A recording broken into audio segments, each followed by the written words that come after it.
Voici le résumé du chapitre 24 de Boruto Double Vortex, un chapitre encore qui est un petit poulet tout simplement. Un combat incroyable, le stratège Boruto, il y a vraiment pas mal de choses à dire encore sur ce chapitre, vous allez voir, c'est incroyable. Hello les otaku, bienvenue sur cette vidéo résumée du chapitre 24 de Boruto Double Vortex. Je vais pas vous faire attendre plus longtemps, je vais commencer tout de suite, mais avant je vous invite à lâcher un maximum de pouces bleus pour donner de la force à la vidéo, pour que comme Kawaki, cette vidéo est un super power-up. Et bien sûr, si vous kiffez Boruto ou les animes, je vous invite également à vous abonner en activant la cloche pour recevoir les notifications. C'est parti.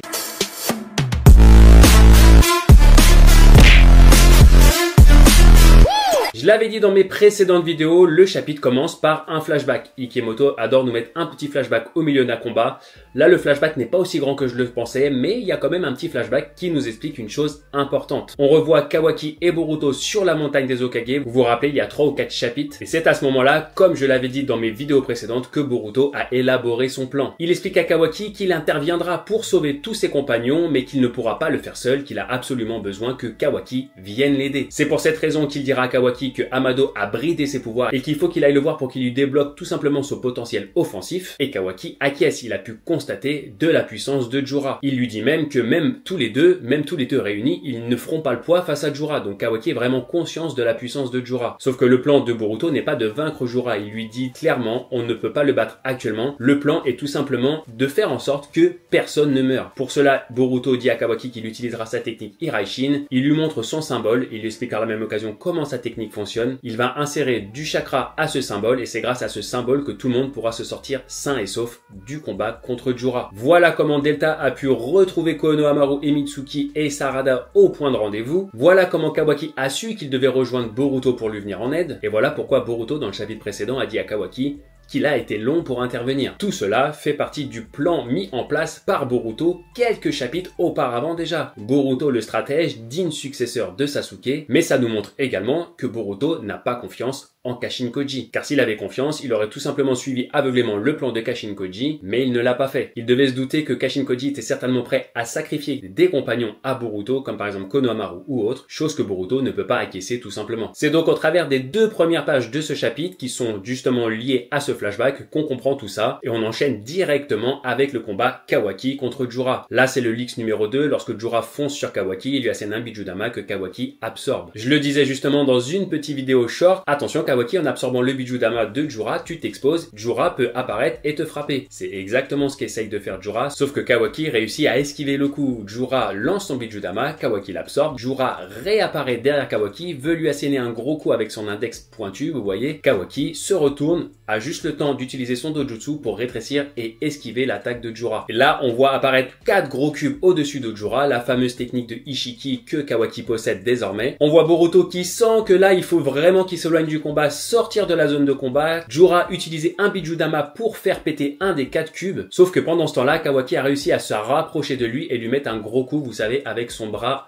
un peu en mode cyborg, le gros bras qu'il a là. Le bras plutôt façon Mokuton qui ressemble un peu au bras de Kaveh Hidari lorsqu'il essayait d'absorber Sarada. Jura est alors projeté au loin et Kawaki fait retomber tout simplement les cubes sur Jura. Sauf que Jura n'a rien. On le voit s'échapper du nuage de fumée, sauter dans les airs, mais Kawaki en profite pour lui remettre un gros coup. Kawaki est vraiment en mode offensif. Jura est projeté quelques dizaines de mètres plus loin, mais on le voit ressortir du nuage de fumée encore et passer à l'attaque cette fois-ci. Il fonce vers Kawaki. Kawaki avec son bâton par le coup de Jura, s'ensuit une page où il y a plusieurs coups. Jura attaque, Kawaki part avec son bâton, on voit une phase d'attaque où vous savez, ça fait ping ping ping ping ping ping, Jura qui assène plein de coups, Kawaki qui arrive à tout parer avec son bâton. Vraiment, j'ai hâte de voir ça en anime les amis. Pour l'instant, il n'y a pas beaucoup de dialogue, mais vous allez voir, ça va venir et il y aura quand même beaucoup de choses à analyser dans ce chapitre. Mais là, on voit le premier sneak peek, donc le premier leaks du chapitre, vous savez, où Kawaki assène un coup avec son bâton dans le ventre de Jura. Dans la vidéo précédente, je disais, je pense que Kawaki n'a pas réussi à transpercer le ventre de Jura et c'est bien le cas, il ne l'a pas transpercé. Par contre, là, on apprend une autre technique qu'on ne savait pas que Kawaki possède. Le bâton de Kawaki est donc posé sur le ventre de Jura et on voit son bras gauche avec son kama, avec le kama qui commence à s'effacer comme si la force de son kama rentrait dans son bâton. Donc il y a comme un transfert d'énergie entre le bras de Kawaki avec les marques de son kama qui vont dans le bâton. Et ce transfert d'énergie, cette énergie propulse une grosse explosion au bout du bâton, donc c'est-à-dire sur le ventre de Jura. Là, on a a Jura qui a un trou dans le corps suite à l'explosion et Kawaki qui décide d'en finir une bonne fois pour toutes enchaîne. Il met des dizaines et des dizaines de coups de bâton explosifs dans le corps de Jura et ce dernier est propulsé des centaines de mètres plus loin dans un rocher dans lequel il vient s'écraser. On a 3 petites cases pour avoir quand même des nouvelles de Boruto qui a pu esquiver in extremis les cubes juste avant et on voit un Boruto qui essaye de garder son calme. Il y a le Kama qui est activé mais il est tout en contrôle. Il se parle à lui-même pour se rassurer. Il se dit calme-toi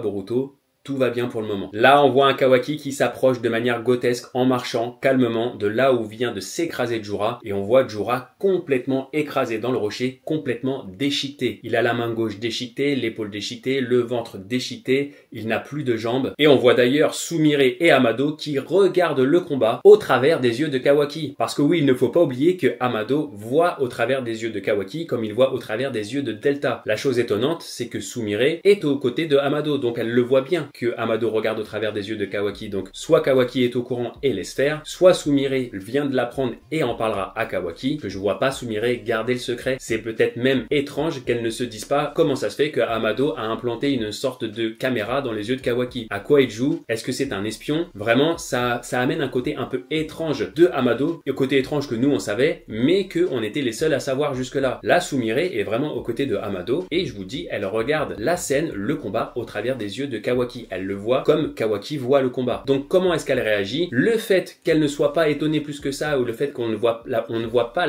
le Sumire questionner Amado, ça laisse sous-entendre que Kawaki est également au courant et qu'il a donné son aval par rapport à ça. Ça fait peut-être partie du marché que Kawaki a passé avec Amado pour qu'il lui délivre son power-up en attaque. Toujours est-il que Sumire est estomaquée de la puissance de Kawaki et elle commence à prendre espoir du fait que Kawaki puisse finalement vaincre Jura. Sauf que Amado met un arrêt direct à ses espoirs. Il dit tout simplement non. Amado semble avoir compris quelque chose. Jura, peut-être ne se bat-il pas sérieusement. Et c'est exactement le cas. Jura, qui est écrasé dans son rocher, sort son petit bloc-notes. Vous savez, il tient une espèce de journal intime. On l'a su, hein, je ne sais pas si vous le saviez, mais le fameux livre qu'il tient dans les mains, c'est pas un livre qu'il a pris à la bibliothèque de Konoha, c'est son journal intime. C'est là où il note tout ce dont il prend connaissance au fur et à mesure de sa vie qui a commencé, en fait, il n'y a pas si longtemps que ça. Jura est toujours en plein apprentissage des choses. Là, on va avoir le droit à un petit peu plus de dialogue. On voit Jura, donc, qui prend son bloc-notes et qui commence à avoir une réflexion sur Kawaki en se disant que bel et bien Kawaki a eu un power-up. Il ne se l'explique pas, mais il est beaucoup plus fort aujourd'hui que lors de son premier affrontement à Konoha. Il fait alors le lien avec Himawari, dont il a assisté lui-même à un power-up qu'il ne sait lui-même pas expliquer jusque-là. Il analyse tout de même la chose vis-à-vis d'Himawari, il se doute qu'il y a forcément un lien avec le sacrifice de Inojin à ce moment-là. Mais Jura semble vraiment étonné. Pour lui, il a assisté au power-up de Himawari, chose qu'il n'a pas forcément compris, il se doute que c'est un lien avec Inojin. Là, il voit que Kawaki a également eu un power-up qui ne s'explique pas, et il le dit, on a eu aussi Sarada Uchiha qui a réussi à éveiller son pouvoir qui lui a permis de battre un des siens. Donc il parle bien sûr de Ryu. Donc il constate que les humains sont capables d'évoluer en termes de puissance, mais cette évolution reste quand même un mystère pour Jura. En tout cas, en partie pour le moment. Le petit clin d'œil lorsque Jura dit que Sarada a réussi à vaincre un des siens grâce à l'éveil de son pouvoir, on voit une Sumire qui est quand même un petit peu étonnée et qui dit Sarada a fait ça. Jura continue sa réflexion et il pense qu'il y a quand même un fil conducteur entre toutes ces évolutions auxquelles il assiste, Sarada, Himawari, Kawaki. Et pour lui, ce fil conducteur, vous le savez, c'est l'amour. L'amour est vraiment au centre des choses, que ce soit dans Boruto tout le Vortex ou à proprement parler, tout simplement pour Jura. Il analyse donc la chose et il se dit que l'amour est certainement un point faible pour les humains car ils sont capables de se sacrifier et de faire des choses que lui ne peut pas comprendre juste pour l'amour, mais que l'amour peut être aussi quelque chose qui permette de décupler sa puissance. Et c'est très bien réfléchi de la part de Jura parce que c'est réel en fait. Il questionne alors gentiment Kawaki en lui disant qu'est-ce que tu en penses, donne-moi ton opinion. Donc là on constate quand même que Jura, qui est vraiment encore dans son état tout amoché, il prend pas trop les choses au sérieux comme si pour lui il ne se battait pas sérieusement. En tout cas c'est ce que nous on en déduit en lisant ce chapitre. Kawaki, qui a avancé près de Jura, arrive près de lui et lui dit tout simplement, lorsque Jura lui pose cette question qu'est-ce que tu en penses, tout simplement il lui dit tu es un gros bâtard et il lui déclenche une grosse attaque. On voit une grosse explosion, peut-être accumulée avec le Bijudama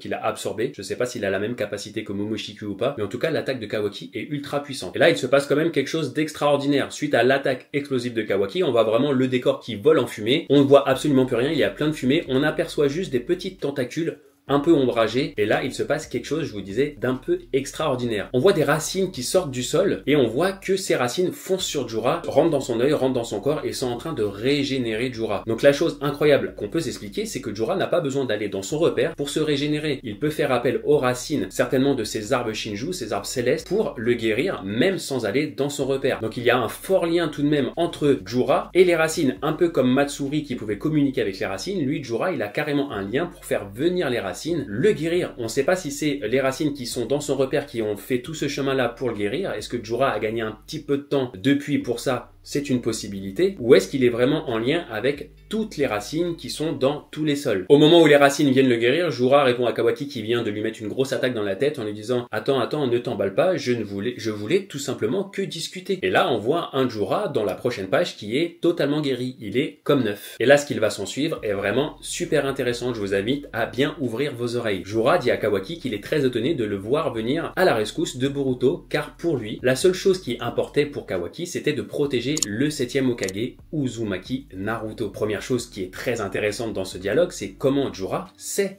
que Kawaki fait tout pour protéger Naruto. Comment a-t-il eu cette information? Il continue en disant que la dernière fois qu'il est venu à Konoha, c'était pour trouver Naruto justement et qu'il l'a pensé mort. Mais maintenant, Jura dit à Kawaki qu'il est persuadé que Naruto est vivant. Et il lui dit « Je le vois dans tes yeux, je sais qu'il est vivant ». Là, Jura est en train d'essayer de provoquer Kawaki. Il insiste, il dit « Naruto est vivant, je le vois dans tes yeux, je t'ai provoqué exprès et j'ai vu dans ton regard, qui ne ment pas, que Naruto n'est pas mort, qu'il est bien vivant, puisque tu es comme moi, tu n'arrives pas à mentir et à cacher tes émotions ». Il poursuit en disant qu'il veut dévorer Naruto, qu'il sent un fort lien entre Naruto et tous les Biju et que son sens, son instinct, certainement lié à qui il est, le pousse à dévorer Naruto pour se rapprocher des Biju justement, et que s'il fait ça, il comprendra peut-être un peu plus ce qu'est ce sentiment de l'amour et que certainement justement ce sentiment de l'amour a un lien avec le fait que lui-même veut dévorer Naruto. C'est un cercle un peu vicieux. Toujours est-il, Jura vient de comprendre que Naruto est vivant et il provoque Kawaki en lui disant qu'un jour il le dévorera. Les provocations de Jura fonctionnent, Kawaki perd son sang-froid et décide d'attaquer Jura. Sauf qu'à ce moment-là, Boruto vient aux côtés de son frère. On voit d'ailleurs que Kawaki n'avait plus son kama, ce qui a permis à Boruto de retrouver son calme. Les deux frangins font face à Jura. Boruto tente de calmer Kawaki en lui disant « Désolé, j'ai été un petit peu long, mais il me fallait du temps pour concentrer mon chakra pour pouvoir trouver l'objet en question, le fameux objet que Kawaki a donné à Delta. Delta, rappelons-le, qui est aux côtés de Konohamaru et Mitsuki. Jura comprend alors que Boruto veut utiliser sa technique Hirashin pour s'enfuir et il le dit « Satané technique Hirashin, je ne peux rien y faire, mais en gros, on se reverra. » Boruto presse Kawaki de s'en aller et Kawaki, avant de partir, lâche un dernier message à Jura. Il lui dit qu'il en a rien à faire de ces histoires d'amour, mais qu'une chose est sûre, tu as certes l'instinct de vouloir dévorer le 7e Hokage, ça je le comprends, c'est un instinct chez toi, mais sache-le, un jour, je te tuerai, sois-en sûr. Là, la menace de Kawaki sur Jura, avec le style un peu mis comme ça dans le scénario,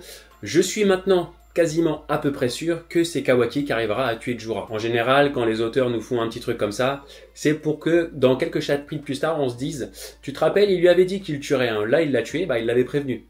C'est un peu comme ça que je le vois. Je pense vraiment aujourd'hui que c'est Kawaki qui arrivera à tuer Jura. Rappelons que dans le plan de Kashin Koji, c'est Boruto qui arrivait à tuer Jura. Boruto tuait Jura, mais il y avait quand même des morts. Konohamaru ne serait plus de ce monde. Kawaki n'aurait certainement pas son power-up. Donc le futur a quand même vraiment bifurqué de ce que Kashin Koji avait vu. Jura remercie Kawaki avec son petit air. Il est même pas ironique en fait, il est juste sincère. Et il le remercie en lui disant merci de ton honnêteté. Kawaki lui répond j'en ai fini et il parle à Naruto en lui disant j'en ai fini, on y va. Jura remercie alors de nouveau Kawaki en lui disant on se reverra bientôt. Et là Kawaki lui lâche un bon petit doigt d'honneur. C'est assez surprenant de voir cette image-là dans Boruto, mais l'image est stylée, elle est ultra stylée, vraiment. On a une pleine page, une pleine page pour nous montrer un Kawaki qui fait un gros doigt d'honneur. Et sur l'image, on a les deux frangins qui sont de dos et qui se retournent comme ça, Kawaki qui fait comme ça, et on a Kawaki, Boruto à côté, lui aussi, qui regarde Jura. Le regard de Boruto envers Jura pendant que Kawaki fait un doigt d'honneur à Jura, ça veut en quelque sorte dire que Boruto acquiesce le doigt d'honneur de Kawaki. Mais vraiment, l'image est ultra stylée. Là, on se retrouve du côté de Konohamaru. Konohamaru qui prend connaissance du fait que Delta tient un objet qui appartenait à Boruto, le fameux objet dont Boruto a mis son chakra pour pouvoir se téléporter. L'objet est posé sur le sol et Delta explique que Boruto a dit, donc on apprend une petite chose supplémentaire sur la technique Hirashin de Boruto. Boruto a dit à Delta qu'il ne fallait pas que l'objet soit en contact avec d'autres personnes, qu'il valait mieux le poser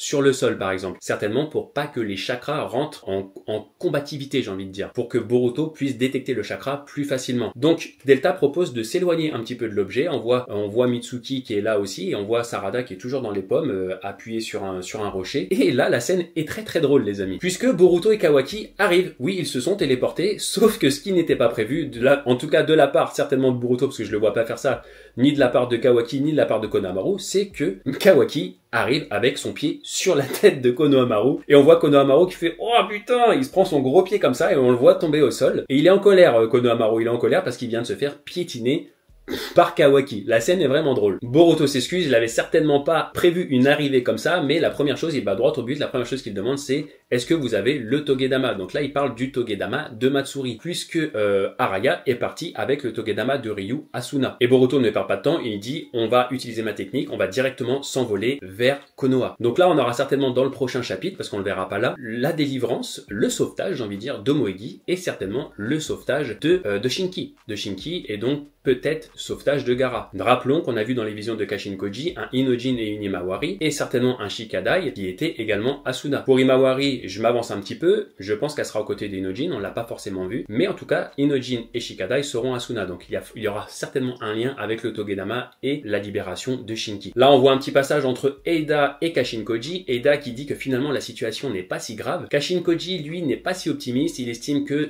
l'intervention de Boruto, ce qui vient de se passer, certes, il n'y a pas une mort, certes, Boruto s'en sort vivant, mais que les futurs qu'il avait prévus sont vraiment modifié à 100% et que ça peut s'avérer vraiment très très très dangereux. Il a peut-être détruit un avenir qui était meilleur. Eida, elle, reste optimiste en disant que de toute façon c'est un peu comme ça que la vie fonctionne. Il y a des hauts, il y a des bas, il y a des choses qu'on peut pas prévoir et que en gros il faut s'adapter au fur et à mesure que le temps qui passe. Sauf que Kashin Koji reste vraiment très pessimiste en rappelant à Eida que elle aussi est une cible et que Mamushi est toujours là. Est-ce que ça veut dire que dans le plan de Kashin Koji on avait un Mamushi qui peut-être prendrait part au combat et qu'il se ferait tuer? Je pense que ça va un peu loin pour aller dans cette analyse, mais je vois pas pourquoi ici Kashin Koji parle de Mamushi un peu comme pour calmer les ardeurs, la bonne humeur de Eida, si c'est pas par rapport à ça. Bon, je pense qu'on n'aura jamais la réponse. Après, peut-être qu'il a tout simplement le seum, que son plan ne soit pas passé comme il faut et que Eida en soit réjoui. Mais je pense pas que Kashin Koji soit aussi fourbe que ça. Donc là, on voit un gros plan de Mamushi et on voit une Eida qui dit oh damn, genre fait chier quoi, j'avais pas qu'elle a oublié, mais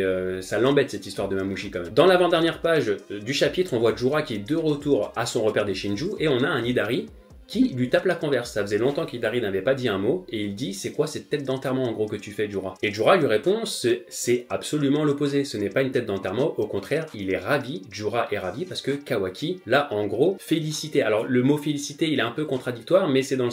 Jura le comprend comme ça, grâce à son combat, grâce au fait que Kawaki se soit battu sérieusement, chose que Hidari ne comprend pas forcément. Et Hidari dit à Jura, il y a un mot que j'ai appris il n'y a pas longtemps et qui convient parfaitement à ce que je ressens actuellement, donc vis-à-vis des paroles de Jura. Jura lui dit, mais quel est ce mot ? Il est étonné de voir Hidari discuter avec lui et d'avoir en plus appris un mot. Et Hidari, là, il va calmer Jura et il va lui dire c'est dégoûtant à souhait. Et là, la dernière page est assez mystérieuse. On voit un gros plan de Hidari, du coup, qui dit à Jura qu'il est dégoûtant à souhait, que sa réaction est dégoûtante à souhait. Et on voit un Jura dont les ardeurs ont été calmées par les paroles de Hidari. Il y a comme une espèce de petite tension entre Jura et Hidari. Je sais pas trop où est-ce que ça va mener, mais je trouve ça un petit peu bizarre. En plus, la phrase qui conclut le chapitre va un peu dans le sens de ce que je viens de vous dire. La phrase dit « Il était juste heureux d'avoir été félicité par Kawaki et Hidari a tout gâché avec les mots qu'il vient d'apprendre. » Hidari qui parle pas beaucoup et qui pour une fois ouvre la bouche pour un peu descendre Jura.